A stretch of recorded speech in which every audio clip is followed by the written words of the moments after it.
Hi everyone, my name is Dan. I'm broadcasting to you from the Derbyshire Hills just outside Manchester. It's nice to meet you. I hope everyone's faring as well as can be expected in these trying times.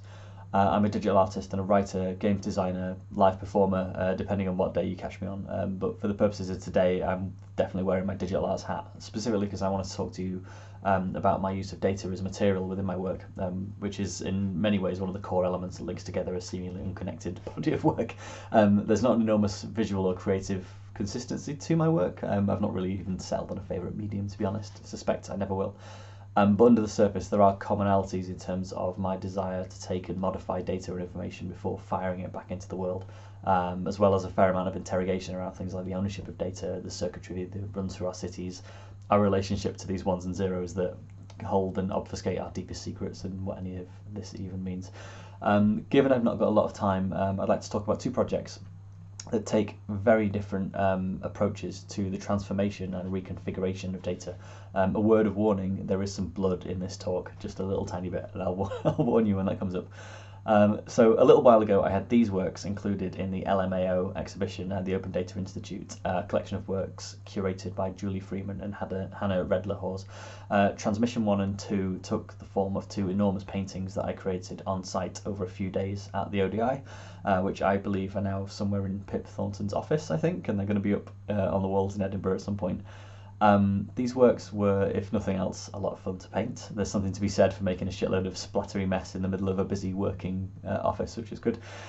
Specifically, these works are quite a confrontational response to, at the time, an ongoing dialogue around encryption between the then Home Secretary Amber Rudd versus any adult with a functioning brain.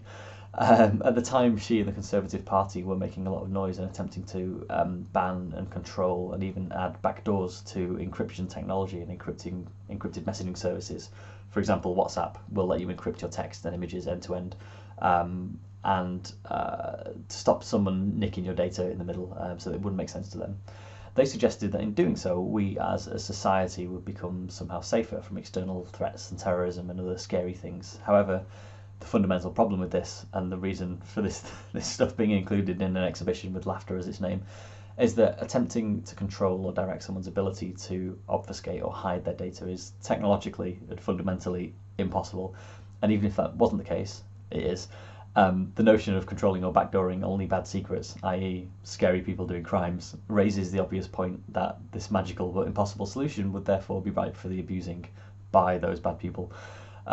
Additionally, one of the missing components to this monstrously nonsensical argument is that it's perfectly easy to encrypt or hide your information very securely using almost no technical knowledge. In fact, it's so easy, you can do so with a pen and paper, which really renders this whole thing moot and void, almost laughably so. So based on this line of thinking, I created works that would confidently demonstrate my certainty that secrets can live in plain sight, and therefore a painting would be the most obvious way to do so. Visual works exist intrinsically to be viewed and therefore would be the perfect medium to hold an encrypted message. I originally wanted to send one of these to Amber Rudd's home address and realised I would end up on a list, and I'm already on enough lists. So the way encryption actually works is wildly beyond the scope of this 10-minute talk, but the simplified version is for this form of encryption there is a key required to unlock the message stored in the painting. One half of the key is kept in a remote location, and the other half is stored on a chip embedded in my hand.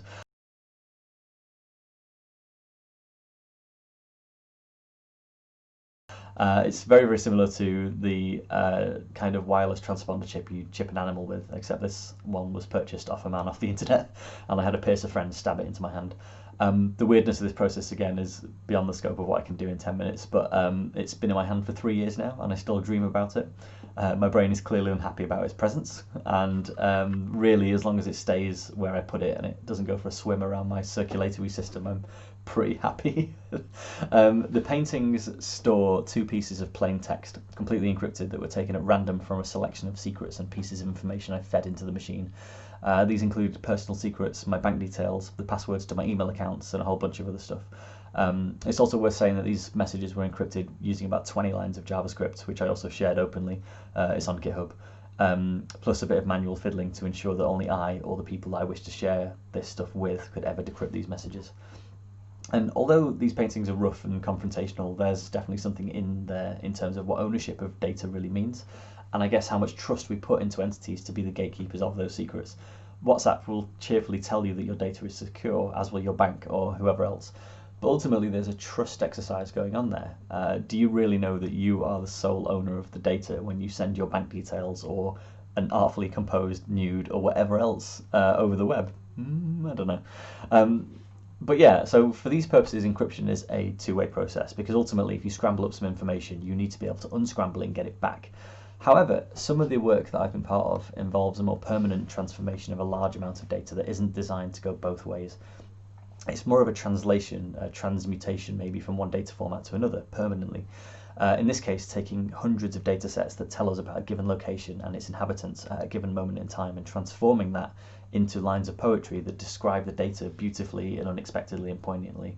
The project is called Everything Every Time, created by Naho Matsuda. I built and maintain the engine that powers the physical machine. It's a huge cloud-based system that ingests dozens and even hundreds of data points that changes every time the work is physically moved. It's been to Manchester, Newcastle, Bristol, South by Southwest, and Doha in Qatar.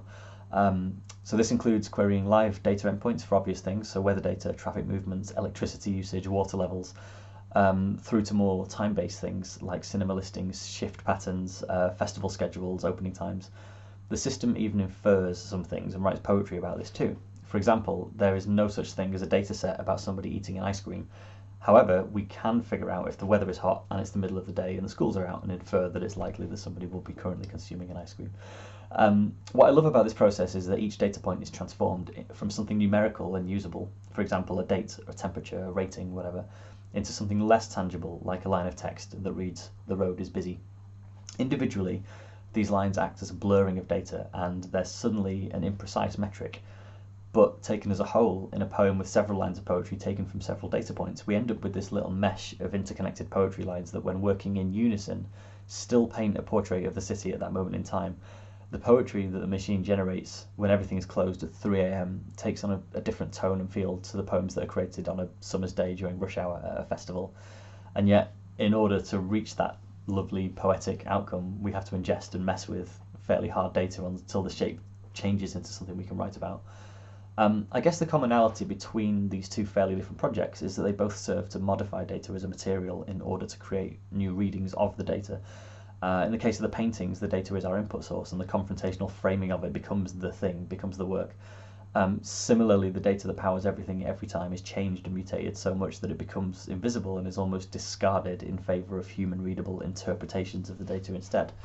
And that relationship really is the crux of the thing for me. The data in my work is the source material, but the part I really care about is what the numbers mean to us. So that was as quick as I could get. You could see more of my work on danhet.com, or get me at danhet basically everywhere. Thank you.